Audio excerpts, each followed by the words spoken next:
अस्सलाम वालेकुम। Welcome back to मामा शीज़ ब्लॉग। कैसे हैं आप सब? अल्हम्दुलिल्लाह मैं ठीक हूँ और उम्मीद है आप सब ठीक होंगे। चलिए आज के ब्लॉग आपके साथ स्टार्ट करें सीधा मच्छर की दवाई के साथ, मिक्सिंग के साथ। तो चलिए, आप सबको मालूम ही है, जो भी हैदराबाद के लोकेलिटीज़ में रहते, जो जो एरियाज़ में, उनको मालूम ही रहता आपको मच्छर कितने ज़्यादा हो गए। अब इसको क्या है, हम लोग क्या कर रहे थे, जो मच्छर की दवा बाबा लेके आए थे गाँव से, वो और डीज़ल थोड़ा थोड़ा मिक्स करके हम लोग, मतलब 1:1 रेशो में मिक्स करके, और थोड़ा सा इत्र डालेंगे बोल के इत्र भी डाल दिए। बट नो यूज़, आपको सबको पता है मच्छर का जो क्या बोलते हैं उसको, केमिकल रहता, जो उसका दवाई रहती है ना, तो वो बहुत स्ट्रॉन्ग रहती है मच्छर दवाई, तो उससे कुछ भी फ़र्क पड़ने वाला नहीं है। ये क्या है, हमारे बाबा हेल्थ इंस्पेक्टर है तो उनको मालूम है, हेल्थ डिपार्टमेंट में है तो उनको मालूम है कौन सी दवा डालना है क्या है। तो अल्हम्दुलिल्लाह वो मारने के बाद ना एक मच्छर भी नहीं आया, और इतनी सुकून से नींद सोए उस दिन, उतनी सुकून से नींद सोए थे। चलिए, मैं पूरा मिक्सिंग करके दिखा दी थी डीज़ल और वो जो केमिकल है। आप लोगों को अगर चाहिए, मच्छरों से छुटकारा चाहिए, तो प्लीज़ मुझे कमेंट कीजिए, या आप लोग कमेंट कीजिए, मैं आपको उसका डिटेल से एक वीडियो बनाऊंगी। बट कुछ लोगों को पसंद नहीं आता ना उतना स्ट्रॉन्ग भी घर में रखने के लिए बस। बट हम लोग बचपन से क्या है, अब उसको मिक्स करने के बाद क्या है, थोड़ा थोड़ा हम लोग इसको पंप कर रहे थे शाम के वक्त, सुबह 4 बजे से 5 बजे से हम लोग उसको पूरा, जैसे पलंगों के नीचे, खिड़कियों के पास, जहाँ पर भी मच्छर बैठते ना, आप लोगों को आइडिया आ जाता, वहाँ पर हम लोग उसको दिन के टाइम ना अंदर जाके छपले के बैठ जाते, अंधेरा जहाँ रहता वहाँ बैठ जाते ना मच्छर। दिन में हम लोग इसको मार दिए तो क्या है, वो बास को, वो जो स्ट्रॉन्ग स्मेल रहती है वो केमिकल्स की ना, तो हम लोग इसको खिड़कियाँ वगैरह खोल दिए तो खिड़कियों से बाहर चल जाते, और हम लोगों को थोड़ा सा सुकून भी रहता। चलिए, इसके देखिए, मारते ही जैसे ही हम लोग मारना शुरू कर दिए ना, तो क्या बोलते हैं उसको, मच्छर नीचे गिर जा रहे थे। अल्हम्दुलिल्लाह मच्छर पूरे रूम को, 2 रूमों को मार दिए थे। मैं आ गई थी फिर नीचे लंच डिनर बनाने के लिए रात को। चलिए, मैं डिनर बना रही थी, और क्या है, बहुत सुकून से नींद लग गई थी उस दिन रात को। सच में मैं बोली तो बहुत सुकून से नींद लगी थी। मच्छरदान भन के सोए तो भी जरा थोड़ा सा बाहर हाथ जैसे मच्छरदान को टच हुआ तो भी आके बैठ के खा लेते थे मच्छर। चींटियाँ जैसा लग लेते थे ना, शहद को या मीठे को चींटियाँ जैसा लगते, वैसा लग जा रहे थे। तो मच्छर उतना ज़्यादा हो गए थे, उतना उतना भी नहीं, मगर थे भाई बहुत। ऐसा नहीं भी बोल सकते, इतना ज़्यादा भी नहीं, इतना कम पर थे। चलिए, आप यहाँ पर देखिए, मैं दूध गर्म करने के लिए पानी थोड़ा सा गर्म करके मैं ग्लास में काढ़ ली थी। ये भी ग्लास में का पानी में पी लूँगी, और थोड़ा सा मैं बचा के रखी। आप सबको मालूम है मैं दूध कैसा गर्म करती हूँ क्या नहीं, थोड़ा सा पानी में नीचे रख के ही गर्म करती हूँ हमेशा।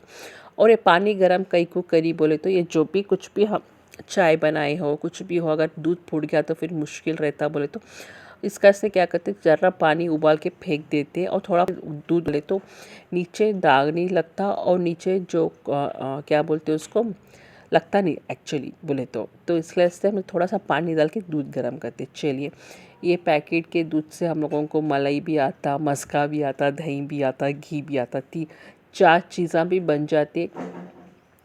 बट मेन इम्पॉर्टेंट घी रहता, घी में घी बन जाता आराम से घर में। और मस्का भी, जिसको मस्का के कुछ आइटम्स बनाना, होममेड मस्का खाना है, तो ये दूध से आराम से मिल जाता। चलिए, अब इसको स्लो प्रोसेस में हम लोग इसको दूध गर्म करते हैं। अच्छा, एक आधा घंटा, मतलब एक 15-20 मिनट तो लग जाता है, इसको अच्छे से स्लो से गर्म करना पड़ता। चलिए, जब तक ये दूध गर्म होते रहता, प्लीज़ जाके आप लोग सब्सक्राइब कर लेके आ जाए, जब तक मैं सालन का पूरा तैयार करके रखती हूँ। चलिए, यहाँ पर आ गया मेरा सालन का तैयार, और सालन की रेसिपी आ गई। चलिए, बैगन का सालन मैं बना रही थी, सारे बैगन नहीं, मामूल बैगन ही, बट मैं काटी थी सारे बैगन जैसे ही काटी थी। चलूँ, अब क्या है, जैसे ही कुकर रख के मैं जैसे ही मैं कुकर रख के तेल डाली ना, तो तेल क्या है, ठंडा तेल है, ज़्यादा गर्म नहीं हो। कुकर रखते कहाँ ज़्यादा जल्दी गर्म नहीं होता ना, तो थोड़ा सा लाइट से मीडियम से तो गर्म होता। जब तक मैं क्या कर देती हूँ, जल्दी जल्दी प्याज कट करके डाल देती हूँ। क्या है, जैसे प्याज भी गर्म होता, तेल भी गर्म होता, जल्दी दो भी साइमल्टेनियसली तले जाते। अब इसमें मैं डालती हूँ थोड़े से गरम मसाले, जैसे काली मिर्ची, लौंग, इलायची, दालचीनी, ये सब कुछ डालती हूँ। दालचीनी मतलब हमारे लैंग्वेज में चकला। तो आप लोग भी बोलो, प्लीज़ कमेंट करके बोलो चकला कौन बोलते दालचीनी को। प्लीज़, हमें तो दालचीनी को चकला बोलते। चलो यहाँ पर देखिए क्या बोलते बरिस्ता टाइप में, बट बरिस्ता तो लाल हो गया था, थोड़ा बहुत गोल्डन ब्राउन हो गया था। अब मैं ऐड कर रही हूँ ये जो प्याज, एक दो डल्ले प्याज मैं चॉपर में डाल के बारीक करके रखी थी पहले। तो टमाटर और प्याज, तो ये भी मैं अच्छे से नरम कर लेती हूँ तेल में, कच्ची बास गए तक। अब देखिए पिंकिश शेड आए तक जस्ट, ठीक है। अल्हम्दुलिल्लाह पिंकिश शेड हो गया। अब इसमें मैं ऐड करूँगी अदरक लहसुन का पेस्ट।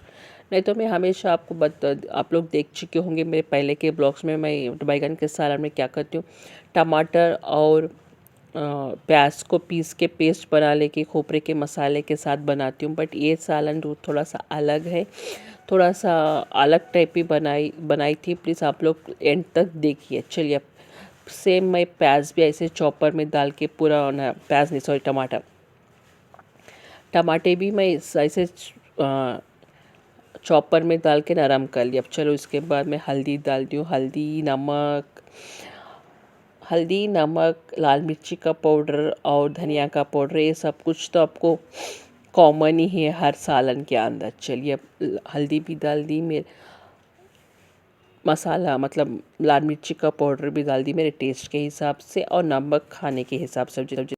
क्या हो गया, ये नमक हमारे खाने के हिसाब से जितना हम लोग खाते हैं। अब इसके बाद मैं डाल दी हूँ 4 पल्ली दही। अब देखिए इसमें कुछ भी नहीं है ग्रेवी के लिए, जैसे खोपरा हो गया या मूंगफली का पाउडर हो गया, फली की भी जो बोलते हैं ना वो। अब सिर्फ मैं जैसे खुरमा बना रही हूँ, बैगन का खुरमा बोलते हैं ना, तो वैसे टाइप में मैं बना रही हूँ। चलिए, अब जैसे मटन खुरमा हो गया, चिकन खुरमा हो गया, ये हो गया बैगन का खुरमा, बैगन का सालन वैरायटी जो मैं बना रही हूँ।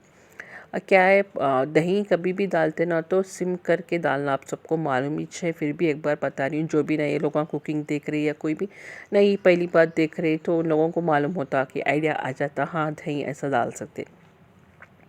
अब क्या है, हमारे घर में दही क्या है, होममेड दही है, तो घर में जमा हुआ दही रहता। क्या है, घर में जमा हुआ दही अच्छे से गड्ढे गड्ढे अच्छे से निकलती है और बहुत अच्छे से जमता। तो क्या है, इसको थोड़ा सा फोड़ लेना पड़ता, दही को थोड़ा सा पतला करना पड़ता, बिना लम्स के, बिना गुठलियों के। उसके बाद दही हम लोग डालते इसके अंदर, सालन के अंदर। अब देखिए मैं सालन के अंदर डाल दी थी, और मैं पूरे बैगन भी, कितने बैगन थे उतने बैगन, जितने मुझे लगता हम लोगों को उतना मैं बैगन कट करके रख ली थी ना। अब इसमें कुछ खट्टा भी नहीं है, कुछ भी नहीं है, सिर्फ टमाटे का खट्टा सालन है। अगर हम लोग सारे बैगन बना रहे तो इसमें थोड़ा सा अम्बली भी डालते ना, तो ऐसा नहीं, सेम ऐसे मेरे जैसे हम लोग आलू बैगन बनाते पहले से, मैं आप लोग देख चुके होंगे, मैं पहले से बोल रही हूँ, वही सेम प्रोसेस। चलिए, एक रकम का मुझे बहुत पसंद आया सालन, बहुत अच्छे से था, और घर में सब लोग बहुत पसंद करे थे और बहुत मज़े से भी खाए थे। देखिए तेल जितना आप लोगों को दिख रहा उतना तेल नहीं था सालन में। आप लोग पहले से देख चुके होंगे, मैं सालन में तेल बहुत कम डाली थी, बघाते टाइम भी आपको दिख चुका होगा कितना कम डाली। देखिए दही, जैसे हम लोग दही डालते ना सालन में, जो भी पकवान हो तो दही का जो भी था ना पूरा ऊपर आ जाता चिकनापन। देखिए माशाल्लाह कितना अच्छा सा दिख रहा मेरा सालन। अब अम्मी बाबा नानी बोलने लग गई, कितना तेल डाली तू सालन में, बहुत सारा तेल डाल दी पकवान में, ऐसा कहीं को डाली बोल के। मैं बोली दही नहीं, मैं तेल नहीं डाली, दही डाली। चलो इसके बाद लंच का टाइम हो गया, मतलब सॉरी डिनर का टाइम। चावल, अब रोटी के भी साथ भी खा सकते हैं या चावल के साथ, फिर भी हम लोग क्या है थोड़ा सा डिनर में रोटी प्रीफर करते हैं, ज्वार की रोटी या गेहूं की रोटी। अब तो गेहूं की रोटी, अगर कुछ अच्छा सा साल है, देखिए डिपेंड्स हमारे ऊपर, एक दिन ज्वार की बन गई तो एक दिन गेहूं की बन जाती है हमारे घर में।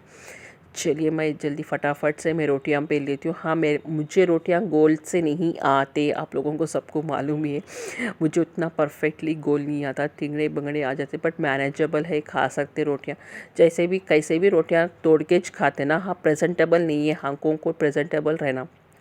चलिए मैं डाल दी थी सालन रोटी के साथ। देखिए मीसा मेरा हमारा सालन बन गया था। और ये है दही और बुक्चा, ये हमारे साउथ मतलब हमारे कर्नाटक में ये जो एक खाते स्पेशल आइटम, फल्ली का बुक्चा और दही रोटी के साथ, जवार की रोटी के साथ तो अभी मज़े का था। चलिए आप एक ट्राई कीजिए मेरा बैगन का खोमने का सालन और मुझे बताइए। चलती हूँ मैं, अल्लाह हाफिज़।